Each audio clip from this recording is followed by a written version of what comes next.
Ahora empiezo a ver lo importante que es comprender vuestras emociones. Las emociones han sido totalmente incomprendidas durante los últimos años por el mundo de la publicidad. Y la razón principal es porque no hemos sido capaces de medirlas.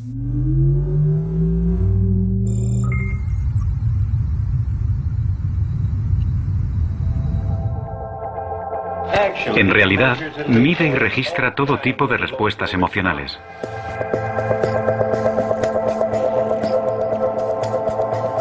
Los psicólogos y los científicos llevan mucho tiempo intentando medir las emociones, pero también los directores de marketing. Y la comprensión de aquello que nos mueve interiormente, lo que motiva nuestras elecciones, es lo que las compañías de neuromarketing nos están ofreciendo cada vez más.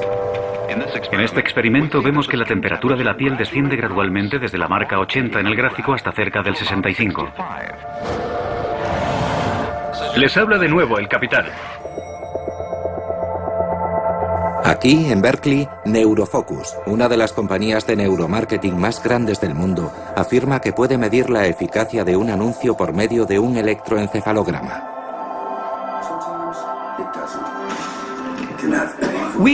Observamos las ondas cerebrales y tenemos 64 sensores.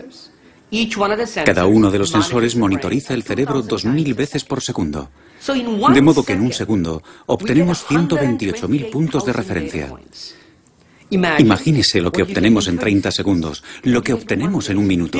Miles de millones de puntos de referencia, ¿verdad? Con esto medimos 3 parámetros, solo 3 parámetros, con enorme precisión. La precisión. Ser precisos es muy importante para nosotros, porque somos una compañía de carácter científico. Con el cebo Casimir, mi perro vuelve a sonreír.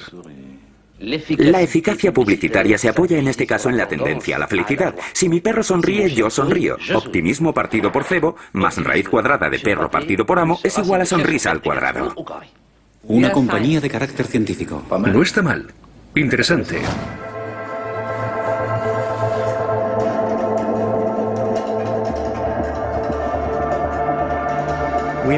Medimos sus ondas cerebrales en respuesta a un anuncio de 60 segundos. De ahí hemos tomado 3 componentes, que son atención, emoción y memoria. Y a partir de ahí podemos deducir una puntuación total de efectividad, que adjudicamos al anuncio que acabamos de ver. Como puede ver en el gráfico detrás de mí, cada uno tiene su propia puntuación individual, pero si combinamos los 3 obtenemos una puntuación de efectividad. La puntuación total es muy buena. Entre los 3 componentes tenemos atención, que es muy alta. La atención es el más fácil de capturar, por eso es siempre alta. Pero el perfil emocional sube y baja constantemente, y eso es lo que nos interesa. Si una persona muestra una emoción muy alta, puede producirse agotamiento, se cansa del anuncio enseguida. Por tanto, que suba y baje es muy bueno. La memoria es el componente más difícil de capturar. Si lo consigue, se trata de un buen anuncio, porque la memoria se mantiene muy alta desde el principio.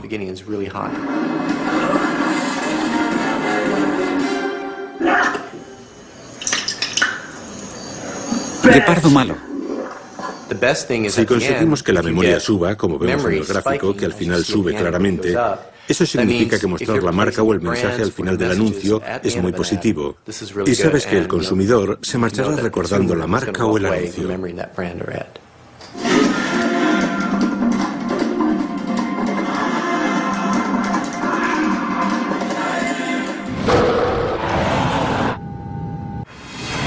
De modo que lo que les interesa a las compañías de neuromarketing es nuestra memoria. Pero ¿qué dicen los científicos acerca del modo en que funciona la memoria? ¿Es realmente tan sencilla de decodificar? ¿Y el hecho de recordar un anuncio garantizará realmente que alguien compre el producto? Hola, soy Fabio Babilone. Encantado de conocerte. Bien, hoy vamos a hacer un electroencefalograma para registrar la actividad de tu cerebro mientras ves una película. Bueno, puedes sentarte aquí. Aquí, en Italia, Fabio Babilone, investigador en neurociencia, está intentando descubrir la forma en que la memoria funciona, aunque no por las mismas razones. Él y su equipo quieren comprender los mecanismos implicados en el funcionamiento cerebral, observando la actividad que se produce en el cerebro que recuerda y también en el cerebro que olvida. La mejor forma de hacerlo sigue siendo por medio de la publicidad. Perfecto. Continuemos. Ahora que tienes el gorro puesto, empezaremos a grabar mientras ves la película. Es importante que permanezcas relajado. No te muevas demasiado, especialmente el movimiento muscular.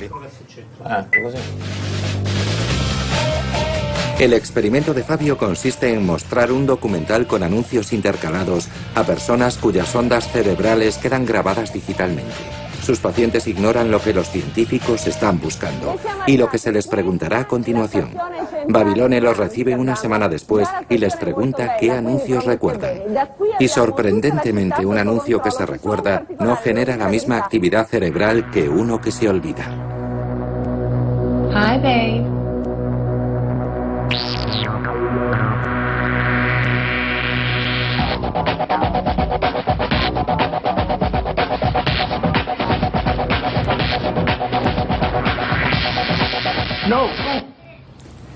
Hemos realizado este estudio con 20 personas. Los resultados de estos experimentos muestran que cuando estamos mirando algo que vamos a olvidar, la actividad cerebral está bastante diversificada. Cada zona del cerebro se comunica con zonas circundantes.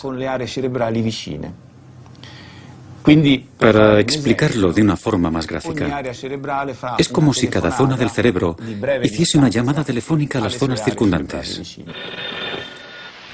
Diga. Así que esta zona hablará con esta, pero no con esta. Otra zona hablará con esta de aquí, pero no con esta. Cuando vemos anuncios que dejan una huella en nuestra memoria, los resultados muestran que las diferentes zonas del cerebro hacen llamadas de larga distancia, por así decirlo. Así que esta zona hablará realmente con esta, y todas las zonas se intercomunicarán con mayor intensidad.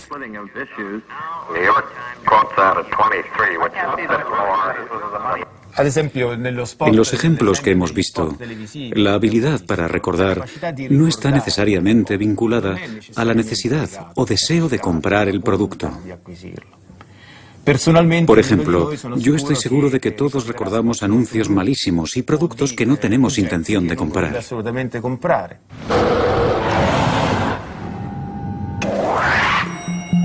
El hecho de que recordemos un anuncio no significa necesariamente que vayamos a comprar el producto.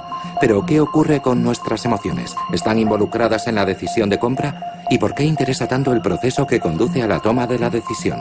Porque sin ser conscientes de ello empleamos tiempo tomando decisiones.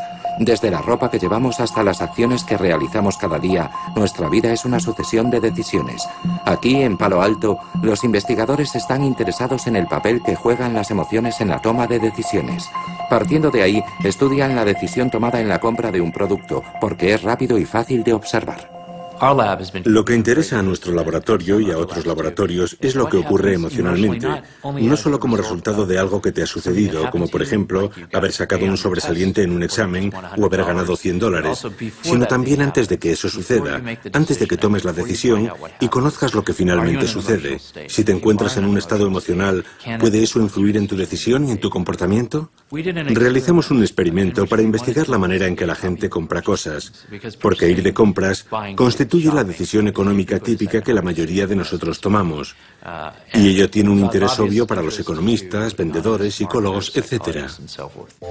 Para comprobar si las emociones pueden predecir nuestro comportamiento a la hora de comprar, Brian Knudson pidió a sus pacientes que comprasen mientras eran observados a través de una resonancia magnética. Al principio les dio $40. Luego les enseñó una serie de artículos que podían comprar o no.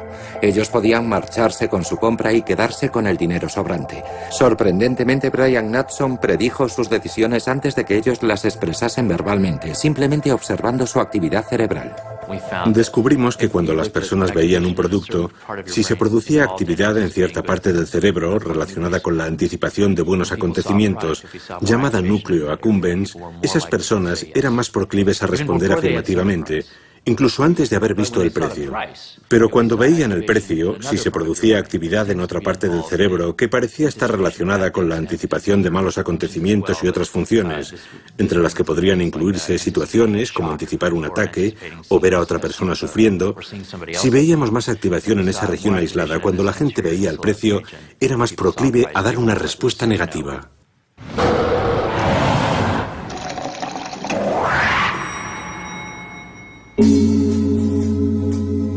La emoción producida por un anuncio de televisión, el recuerdo, son ahora criterios que pueden medirse. ¿Pero es eso suficiente? ¿Tiene un anuncio el mismo impacto independientemente de en qué franja horaria se emita? Neurosense, la compañía de neuromarketing más grande de Europa, ha realizado un estudio sobre la implicación de los espectadores cuando contemplan un anuncio de televisión. MTV, la cadena que encargó el servicio, quería saber si había una forma de afinar la colocación de sus anuncios teniendo en cuenta los programas entre los cuales van intercalados. Una vez más, una paciente a la que se le hace una resonancia magnética ve un capítulo de South Park con anuncios intercalados. ¿Dónde estaba usted el día que se produjo el tsunami? ¿Dónde estaba la noche del desastre ferroviario de Paddington? ¿Dónde estaba usted el día en que 1 millón de personas huyeron de Sudán? La Cruz Roja estaba allí y continuamos estando ahí para ayudar a millones de personas cuyas vidas han quedado devastadas. Estas imágenes son en directo. Estos son los datos que David está recabando y contemplando ahora mismo. Vemos que las zonas visuales y auditivas responden, de modo que sabemos que el experimento funciona. Descubrimos que el cerebro, en su totalidad, era mucho más activo cuando los anuncios se colocaban y se percibían en un contexto de programación congruente que cuando se colocaban en uno incongruente. Así que se veían zonas relacionadas con la codificación de la memoria, la atención, la comprensión o carga emocional. Una franja amplia de zonas cerebrales. Si miramos el aspecto inverso y nos preguntamos, ¿qué zonas son más activas cuando el anuncio que contemplamos se encuentra en el contexto de programación incongruente? Vemos esto. ¿De acuerdo? Estos son datos exactos producidos por estímulos idénticos. De modo que es evidente que existe realmente una ventaja a la hora de colocar la programación y además podemos cuantificarlo, saber cuánta codificación, por ejemplo codificación de la memoria, se produce en un contexto apropiado, lo que demuestra las ventajas de colocar tu anuncio en un contexto de sentido común en vez de pagar un dineral para que se emita en prime time en un contexto incongruente. ¿Y todo eso no resulta obvio? Quiero decir, si por pura intuición no resulta obvio que no tiene sentido poner un anuncio de Cruz Roja en medio de un capítulo de South Park. Sí, a nosotras nos lo parece, ¿verdad? Pero la cuestión es cómo medir eso. Conseguir una evaluación objetiva para que la industria cambie su forma de hacer las cosas, aunque a nosotras nos parezca de sentido común que debería ser así. En cualquier caso, los anuncios se emiten de forma inapropiada en horario de prime time.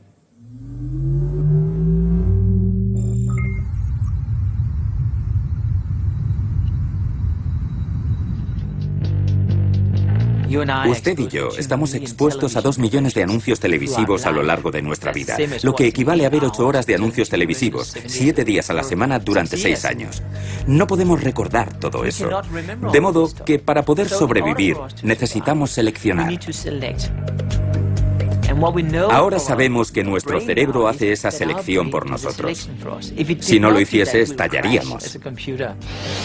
Así que lo que recordamos son cosas que están en contexto, que son relevantes para nosotros. Las cosas que están fuera de contexto son borradas de nuestro cerebro, de modo que el 99% de los anuncios que vemos están fuera de contexto. Esa es la razón por la que no funcionan y por la que nos sentimos disgustados como consumidores.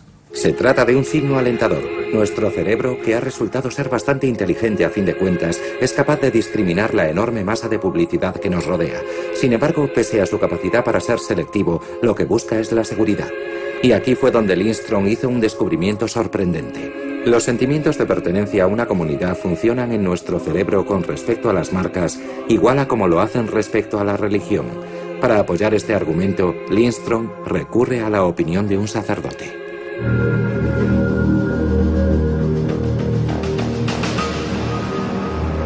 El culto hacia una marca y el culto hacia una iglesia comparten grandes similitudes.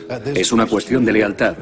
La gente que toma una determinada decisión experimenta un agradable sentimiento de lealtad, porque independientemente de la decisión que tome, siente que es el reflejo de una verdadera preferencia. Y eso les hace experimentar un sentimiento de bienestar, de plenitud. Hay una estrecha relación entre una marca en el sentido religioso del término y una marca en el sentido comercial. Existen connotaciones no solo psicológicas, sino también espirituales.